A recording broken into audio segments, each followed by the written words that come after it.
Welcome to the Energy Medicine Summit, where you'll discover how to take your health into your own hands from today's top energy medicine experts and healers. Share this event with your friends and family, and come join us on Facebook at the Shift Network. And now your host, Chris Ferraro. Welcome, Shift viewers. I'm International Energy Coach Chris Ferraro, and your host for this enlightening conversation on electric body, electric health. Pioneering researcher Eileen McKusick will be introducing us to the idea of thinking electrically, shifting from seeing our bodies and the world around us chemically and mechanically to thinking in terms of electricity, waves, vibrations, rhythms, and patterns. We will explore ways to raise our voltage to open up a whole new world of possibility for improving our health, solving our problems, and accessing our potential. So let me tell you a little bit more about Eileen. She is a researcher, writer, inventor, practitioner, educator, and speaker on the effects of audible sound on the human body and Biofield. Eileen is the founder of the sound therapy method, Biofield tuning, the inventor of the sonic slider, and the author of the books Tuning the Biofield, Healing with Vibrational Sound Therapy, and the upcoming Electric Body, Electric Health. Welcome, Eileen. Thanks, Chris. It's great to be here with you today. So I was just sharing with you prior to our recording that I've had the honor, really, of getting a sneak peek at your upcoming book, Electric Body, Electric Health. And as I was reading it, what I found so fascinating about it is that I wasn't just reading it with my mind, I was feeling it in my body. I was actually experiencing the vibrations and the waves and the things that you were talking about. And I felt like, this feels like a missing piece in the conversation of energy healing. And so I'm very, very excited to be speaking with you today because I think you're going to be able to fill in some missing pieces for our viewers and for people that are looking for ways to what I call recharge the battery. I know so many people right now, clients, students, family, and friends who are feeling exhausted right now. And their normal ways of recharging the battery are just not quite cutting it. And so I'm hoping that we'll have some information today that's going to be helpful for them on this. And you're going to be discussing some things, and maybe not everyone knows these terminologies. I mentioned in your introduction, Biofield, and we're talking about the electrical system. Can you give us a brief description of what those are? Are they the same thing? Well, according to the way that I have come to see it and to understand them, I would say that the biofield and the electrical system are one and the same. And I think most of us don't really realize that we have an electrical system in its entirety. When we tend to think about electricity in the body, we tend to think of the nervous system, alone. Or if we think in it a little deeper, we realize that the heart is actually electric, that if your heart stops, we jumpstart it with the same electricity that comes out of the wall. And our brain waves are also electric. We know that if you get an EEG, it'll tell you about the frequency of the electric waves in your brain. Many of us know that our bones are electric. They're crystalline structures that actually make electricity when they're compressed. Why people get energy from bouncing on mini trampolines or going out dancing is the compression that we get in our bones. And we actually add electricity to our bones. And our bones are in a way like batteries that then radiate that energy out into our bodies. Bone health and the strength and the amount of juice in our crystalline bones plays a surprisingly large role in our overall well-being. And we don't tend to think of our bones as having light in them, as being, holding electrical energy. So even just making a small change in that and thinking about your bones more and what you can do to light them up is a sort of consciousness hack into raising your energy.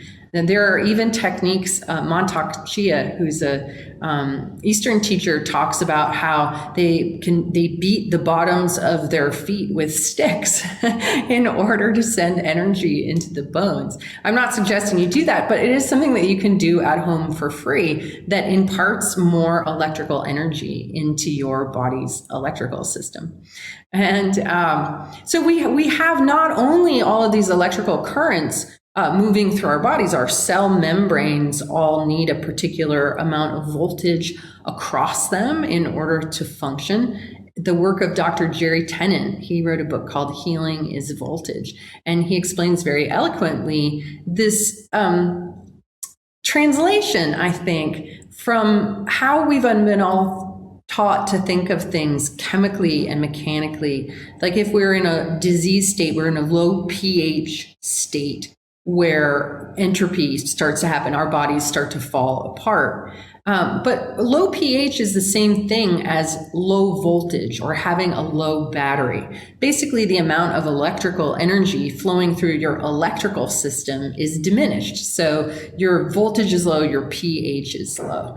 And so electric health is this idea of recognizing that our body really does run on electricity and understanding where those sources of electricity are and how we can access them to raise the amount of voltage going through our bodies, making us, reach our electric capacity, our full potential electrically. And so not only do we have these electric currents running through us, but we also have a magnetic field around us.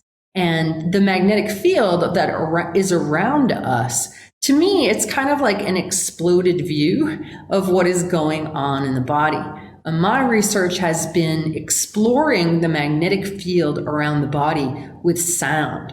I've been bouncing sound off the body like sonar and listening to the ping back. And in doing so, and in doing this over decades and many thousands of hours, I observed all of these patterns and the whole picture of the body's electrical system, the electrical currents in the body, the magnetic field around it, all sort of came into view. And I started to discover that, wow, it isn't just the body that has an electrical system, but everything around us is also fundamentally electric, and that we are essentially electric organisms in an electrically connected universe.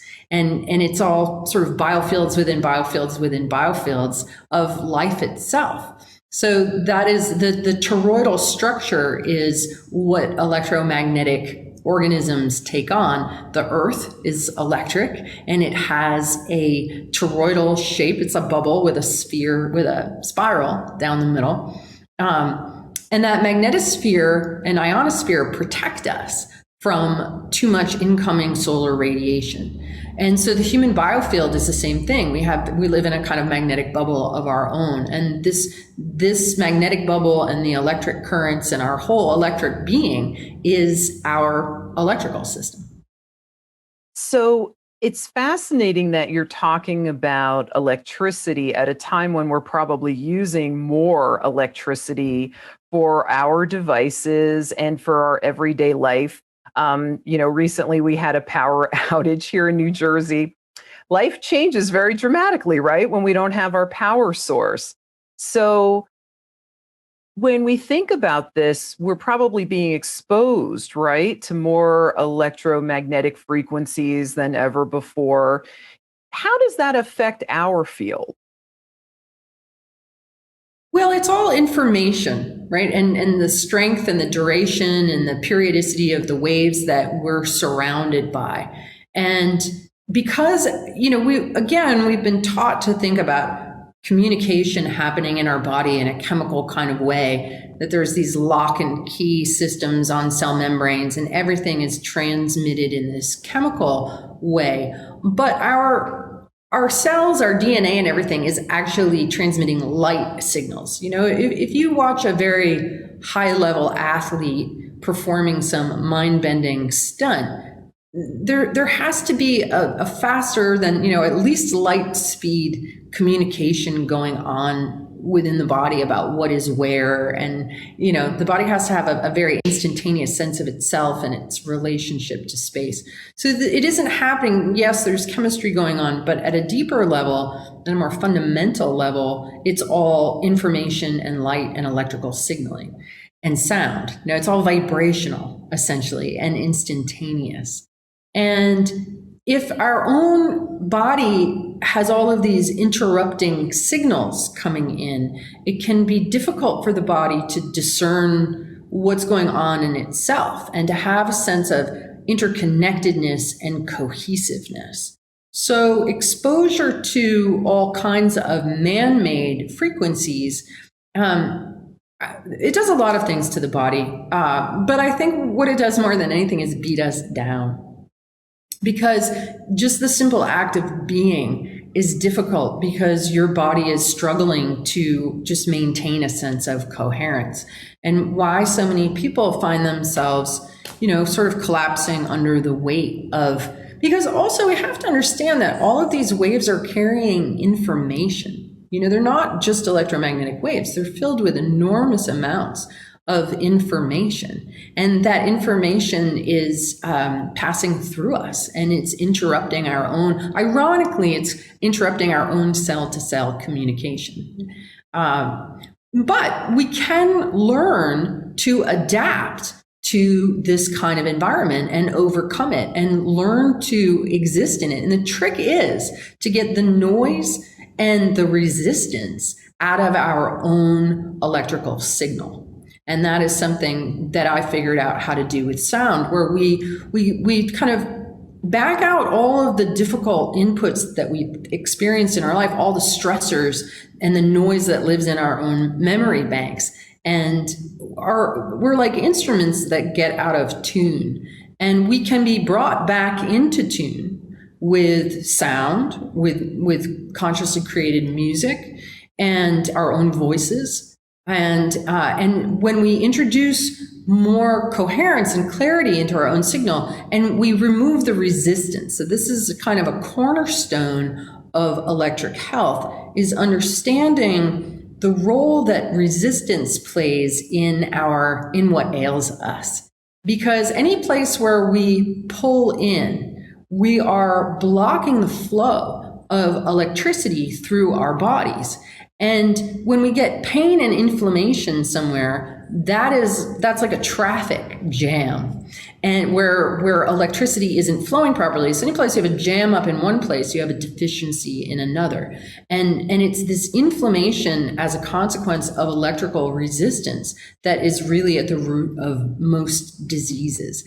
And you can work on the body all day long, but what's really going on is it's happening in the body's electromagnetic system, if you will. So once we remove the blockages, we come to understand the sources of what creates that resistance, then we enter into a state of flow. And we bring all of our potential online so that we're strengthening our own signal. This is what I talk about raising our voltage. It's making our signal strong and clear. And when we do that, we have better protection, like that outer boundary of the earth that I was talking about, the magnetosphere, and then the sun has a heliosphere. We strengthen our outer boundary of our field and also strengthen the core of our being at the same time. And that allows us to navigate in this kind of environment with our own body still retaining its signaling integrity. I really appreciate you bringing up resistance, because I think that that's something that all of us healers in many different facets have found is the key.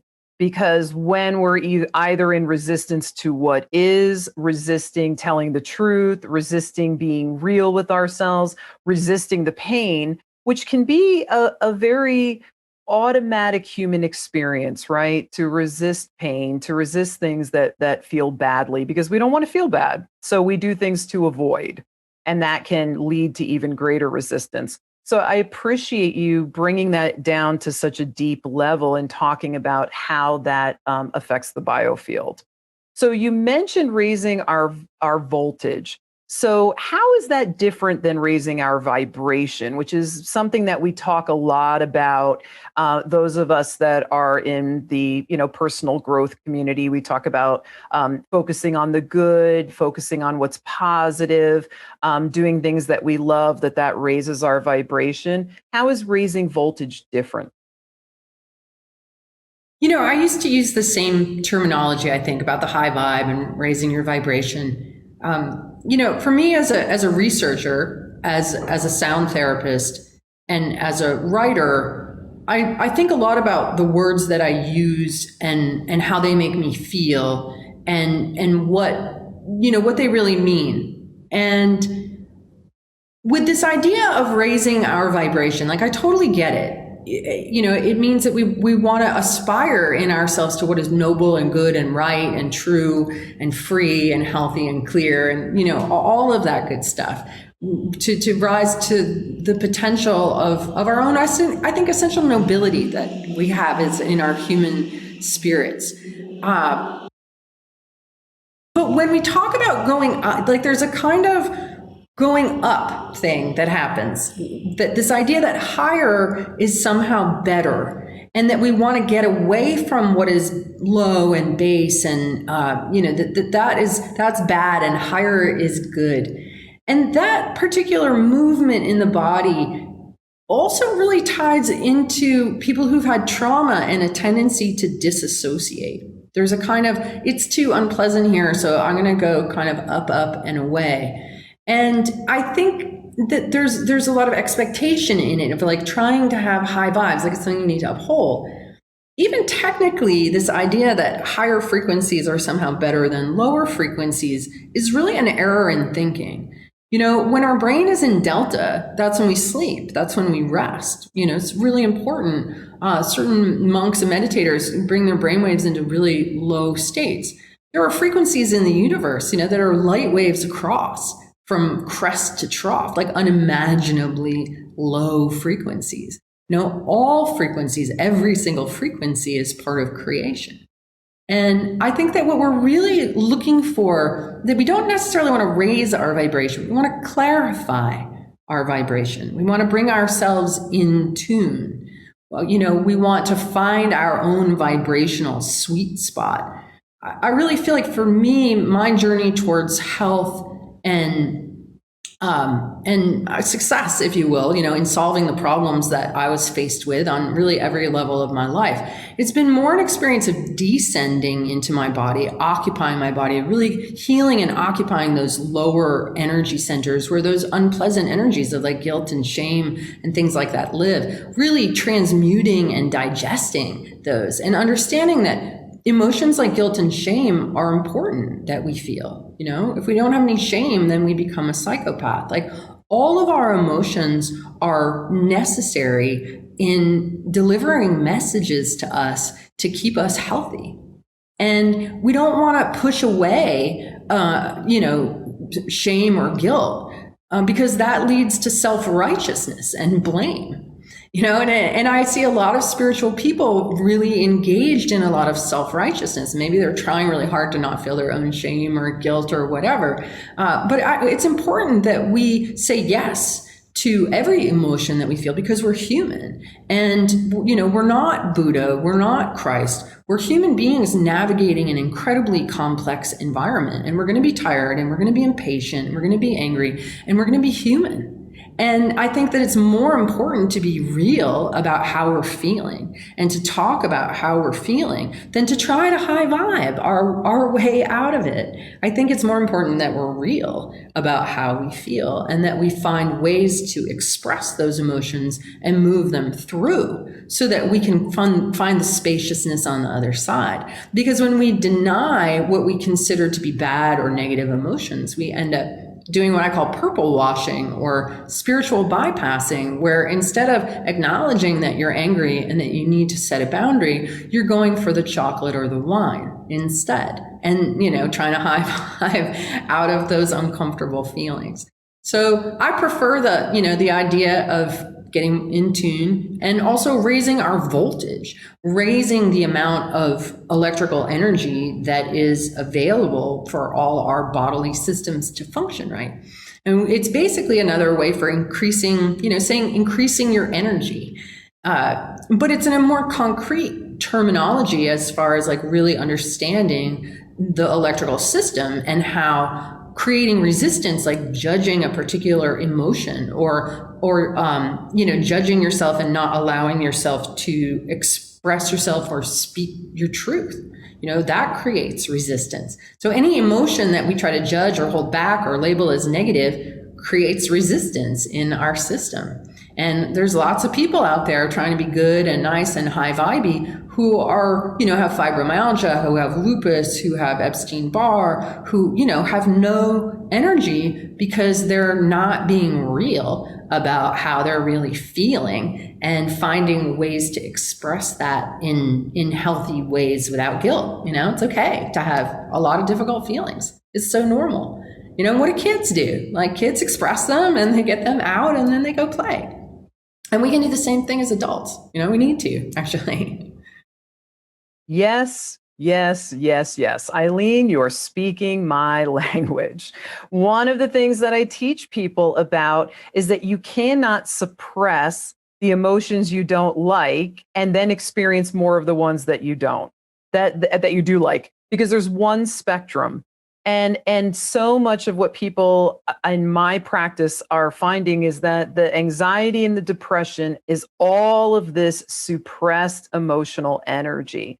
And you're right, we can process it, we can move through it, we can shake it, we can slough it off, and we can move on being more authentic and more in our bodies. When we move into all of this judgment and shame about what we're experiencing emotionally, it has tremendously dangerous effect. And so when I am working with and speaking to faith-based communities, that's one of the things I'm talking to them about. It's like, there are no bad emotions. It's all information. Welcome it all, allow it all. Sometimes the greatest thing that you can feel is your anger. Your anger can move you forward. Your anger can transform a relationship. Your anger is definitely going to come up when you need to set boundaries. And these emotions are our friends. They're our information. They're important aspects of having a human experience, which, if we're walking around in bodies, we all are. And I believe fully that if we are walking around in bodies, that there's a reason that we are in bodies. There's a reason why we are having this human experience. And it's imperative that we get the value out of being fully embodied. So I so appreciate you saying that. So what are some things that lower our voltage and what are some things that raise it up? Holding ourselves back, holding back our authentic self is one of the biggest things that decreases our voltage. Holding back the words we really want to say, holding back the tears that we're not letting ourselves shed, holding back the desire to enjoy something pleasurable because we feel like it might be sinful, reining ourselves in and holding ourselves back from authentic expression. I'm not saying that we should all be like 4-year-olds and go off on people and things like that. There is an art to learning how to recognize the emotions you have coming up and to know what to do with them. But the fact of the matter is, and this is the work of, no, I'm not going to think of her name. My Stroke of Insight is the name of the book. And it is about Jill Bolte Taylor is the woman who wrote this book. And one of the things that she talks about is how an emotion only lasts for about 90 seconds in our body. So it's a wave. It's a wave that rises up. It crests ideally into our awareness. It breaks, it gets expressed, and then it goes away. And if we can allow ourselves to just kind of know that and know that if life plucks our strings, that we're going to reverberate in a response for about 90 seconds and then it'll pass. And if we go off in that moment in the heat of it, it can go on for a long time. But if we can just sort of watch it and, anger it's a propellant, it's fire and it's important. We need that fire element. So many people who suffer from depression and poor digestion have suppressed their fire element. You know, they've put out their own fire by drowning it. And anger turned inwards often becomes depression. Depression has a particular tonal quality that the body makes. You can hear it in the undertones and of the tuning fork. When I strike a tuning fork near something, there's a very certain place in the field off the left shoulder where that particular vibration tends to hand out. So if anybody has a left shoulder pain, it's very often related to unprocessed sadness, grief, loss, and that creates a sense of depression. Also, that inward anger does the same thing. And the tone that it produces is, and that's how we feel, you know, we feel, and so, you know, that can be inherited. Like, we inherit tonal proclivities from our ancestors. I call it energenetics, and it's like the tone of the song of our DNA. And, you know, you maybe have depression and exhaustion and all that, but it might be in your lineage. Like, the roots of your depression might have been very tonally present in this, you know, song of your family for generations. And it's not just yours, you know, and there's also a whole cultural depression going on right now. So inheriting depression will lower your voltage. You know, having the experience in your own lifetime of being shut down, of, you know, really, I feel like our educational system and our culture kind of shuts us down and sucks the life out of us. And I think it's a really radical proposal to become healthy in this environment, to become vibrant, and to have a free voice and to be really authentic. Along those lines, telling untruths lowers our voltage. It puts us out of energetic integrity. It weakens the whole electromagnetic field. I made a commitment to myself starting in 2017 that I would speak and write only truth and nothing else, you know, no little white lies and texts or, you know, nothing, just like only truth. And that process of like everything that you say, you're like, is this really, is it coming from a place of integrity? Helps keep our system in order and in flow. The more lies we tell, the more energy becomes diffused, scattered, out of whack, and the more drama infuses in our lives. Drama is a big thing that lowers our voltage. Having squabbles and what are called kerfluffles with people around us, because we have harbored, undigested, still vibing emotions buried inside of us in our electrical system that are hanging out and vibrating. And those are very attractive. And if people have a similar kind of electromagnetic tangle of noise going on, we tend to intersect and get into these, you know, incredible wastes of energy, because they rarely resolve or solve anything. So, and drama is a habit. You know, drama is a pattern, and it's something that many people are addicted to without even realizing it. But, you know, the more drama in your life, the less productivity in your life.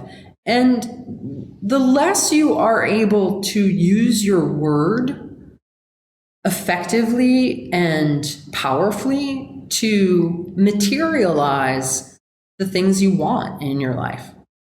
So, you know, where we're putting our verbal energy, if we're getting into arguments on social media, if we're, you know, fussing about politics and things like that, we're not using our power and our word to take care of our own health and well-being, and to also consciously create the kind of world we want to be living in.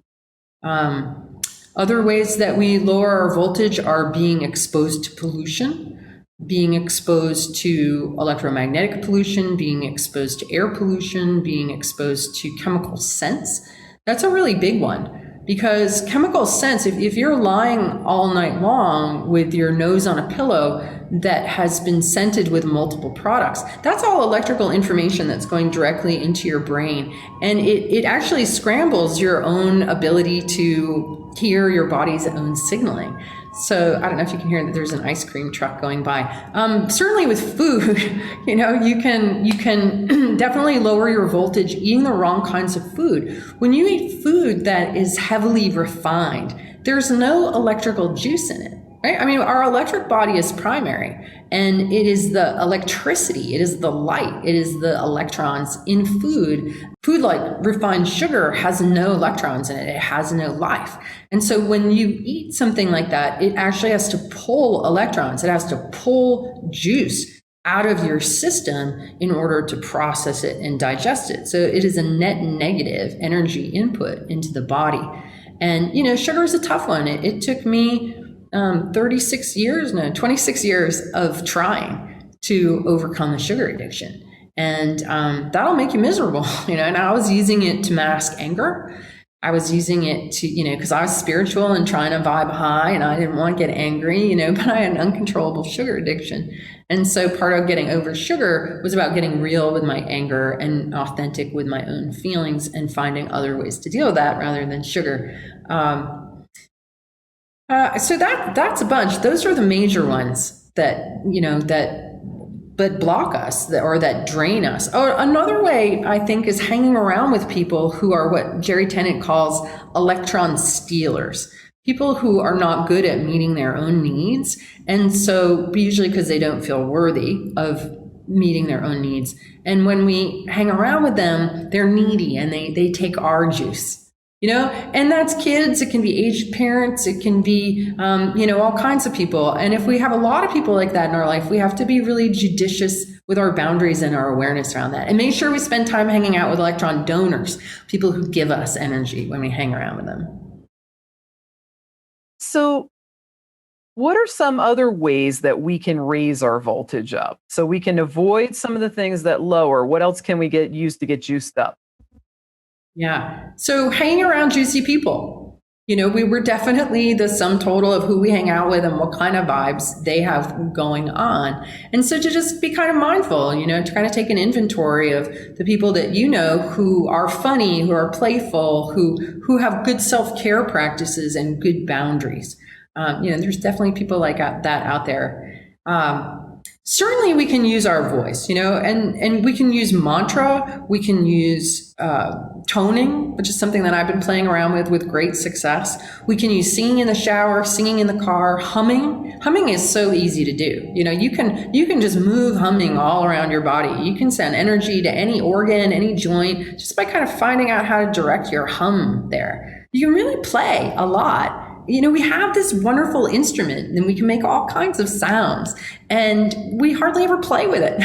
You know, as kids we do, we play, make funny sounds and, you know, we're free to sing in kindergarten singing classes. And then somehow our whole instrument gets shut down and we start playing just a few notes, you know, the depression note, the anxiety note. And meanwhile, we're missing joy and wonder and amazement and horror and like all of the like more moving, sounds that can come through us. Like this is really one of the places where we can have our greatest joys is in playing with our voice and playing with our voice with other people. I love being in the car with girlfriends and we've got on, you know, 80s anthems and we're all singing at the top of our lungs with the windows open. You know, like that's sheer joy. And so the more we can play with our instruments, our voices, whistle. I mean, who whistles anymore? I don't know if you can whistle with a mask on. You probably can't. But, you know, just really simple things like that. Put on music while you're making dinner. Dance around. You know, try to bring some levity and some syntropy into your environment through sound. That's the best way, I really think. Commit to speaking truth. Allow your emotions. Don't try to stuff them. Don't judge them. You know, don't resist them. This is one of my favorite ones. Try following your ahs. So when you think about something somebody asks you to do or an offer you get, and it feels energizing and it feels uplifting and it's like, yeah, then do that. But if it feels like, don't do that. You know, if you can get out of the ughs and get into the ahs more and more. And and question the things that you're doing that make you feel ugh. Are you doing it with guilt, duty, obligation? Is there somebody else that could or should be doing that instead? Can you delegate? Can you maneuver it in some way so that it still happens, but you don't do it? That sort of thing. And because this is how we find what we love. And what we love is where our gifts are and where those updrafts and where that energy is. This is how we navigate those heavy times. We've got to uplift ourselves. We've got to, and this is where the raising our vibration thing kind of comes in, because there is something uplifting about becoming more lighthearted, or having a sense of upliftment. But we can't live in that. Life is up and sort of neutral and also down. And, it's comfortable and it's uncomfortable. And that's just the way life is. And we can't just raise ourselves up away from the unpleasantness. We just got to surrender to the ride. I mean, like, today is great and this wonderful thing happened and I feel so uplifted. And then, then this happened and I didn't expect that and that kind of hurt. And now I'm kind of feeling bad and I'm going to make those silent. I'm going to sing a sad song. I'm going to talk about how I feel. And oh, look, now here comes something good. It's just life. Life is ups and downs. And, we just got to know that this too shall pass. But we can take lots of small steps. I'm going to give you one more, and that is breath. That the number one way that we raise our voltage is through free, full, relaxed breath. Because think about it. We can go for weeks. Some people can go for months without food. So the primary part of our electrical juice doesn't come from food. You can go days without liquids. Well, you can only go a few minutes without air. And so the way to think electrically about oxygen is that the oxygen molecule has 4 free electrons. And when you breathe in, the electrons in oxygen bind to the hemoglobin in your blood. And it's the electrons that get dropped off at your cells. It's the electrons, the electricity, the juice that gets extracted from cells that powers us. We are electrical beings. That is the fundamental part of who you are. And we live in an electrical environment. When you go by the ocean or you go by a waterfall or out in nature, it's much more plasma rich. There's much more electric juice. And the more that you can relax and open your breathing, notice when you're holding your breath during the day, right? Because everybody's kind of like slumped over looking at their phones. You're not breathing. And that's a big, big part of why you don't have energy. You want to open up your chest. You want to say yes to life. You want to bring in that electrical energy into your body, ideally with gratitude and joyfulness if you can muster it. You can pretend that at least to start, fake it till you make it. But breathe more fully, breathe more deeply, breathe more gratefully. And that will start to raise your voltage right away. Eileen, thank you so much. I have so enjoyed this conversation. How can people find you? You can visit our website, which is biofieldtuning.com. And that is all about the practice of biofield tuning, which, in a very fundamental level, helps you to relax and breathe. And it's through biofield tuning that I really come to understand the importance of breath. And it's very simple work. We have kits that you can learn at home how to do it on yourself and others. I have my own tuning fork line that I created and invented specific frequencies for specific things. They're very high quality tuning forks. And, with sound healing tools, you really do get what you pay for. Like if you want to start with something cheap, you can, but they don't produce quality sound. So, I would recommend investing in good tools. Certainly there are other people that make good tools too, besides me. There are audio sessions of pre-recorded and upcoming live remote biofield tuning sessions that you can avail yourself to that, again, help you to relax and breathe related to all kinds of specific ailments and areas in the body. There are biofield tuning practitioners all over the world. And you can find somebody to receive a session. As odd as it sounds, biofield tuning can be conducted at a distance. And we actually have a study coming up that is a grant-funded, IRB-approved, going to be published in peer-reviewed study on how biofield tuning will affect people with anxiety over the course of 3 distance sessions. So we're going to actually have some scientific data to look at about people's experiences with that. But we certainly have years and mounds of anecdotes about people's experiences receiving biofield tuning at a distance. Certainly biofield tuning raises your voltage because the process gets the noise and resistance out of your system. And I have tools like this, which is the sonic slider, which is a way of applying mechanical energy to your body. You can send energy into your bones. It adds tone. It creates muscle tone, and helps you to relax and breathe. So there's, self-care tools like that as well. And then you can keep an eye out for my next book, which is coming out in January of 2021, Electric Body, Electric Health. And in the meantime, Tuning the Human Biofield is available in Kindle and audiobook and on Amazon. So those are all resources you can check out. And I'm on YouTube and Facebook and Instagram too. So you can follow us on all of those places as well. Thank you so much, Eileen. We really appreciate all the information. It sounds like you have some amazing resources available. And to our Shift viewers, I want to just thank you for spending some time with us. I am wishing you beautifully balanced energy, and that you are safe, happy, and healthy in every way. Goodbye. Thank you for joining us for the Energy Medicine Summit, brought to you by the Shift Network.